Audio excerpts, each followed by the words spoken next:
Inilah dua orang tersangka kakak beradik yang menjadi bandar sabu berinisial J dan IR. Kedua kakak beradik ini merupakan bandar sabu yang sering beroperasi di wilayah Kecamatan Kikim, area Kabupaten Lahad.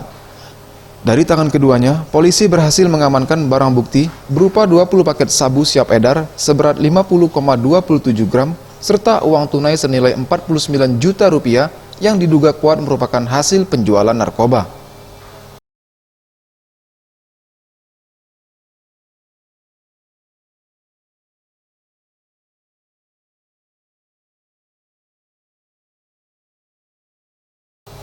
Untuk mengelabui polisi, kedua tersangka menyimpan barang haram tersebut di kediaman kedua orang tuanya. Mirisnya, kedua orang tua tersangka tidak mengetahui bisnis haram yang dijalankan kedua putranya tersebut.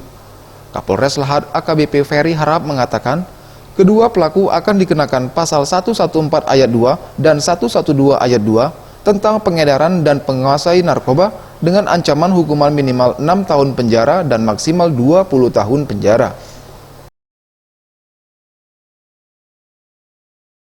Barang bukti yang kita amankan, kemudian kita kembangkan lagi di rumahnya ternyata ada uang yang kita duga adalah hasil penjualan narkotika sebesar 49 juta.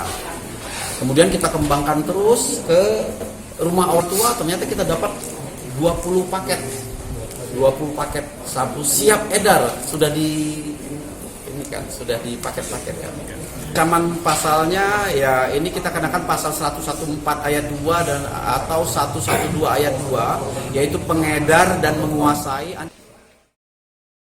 Kini kedua tersangka sudah diamankan di Mapolres Lahad guna menjalani proses hukum lebih lanjut. Tim Liputan Sriwijaya TV.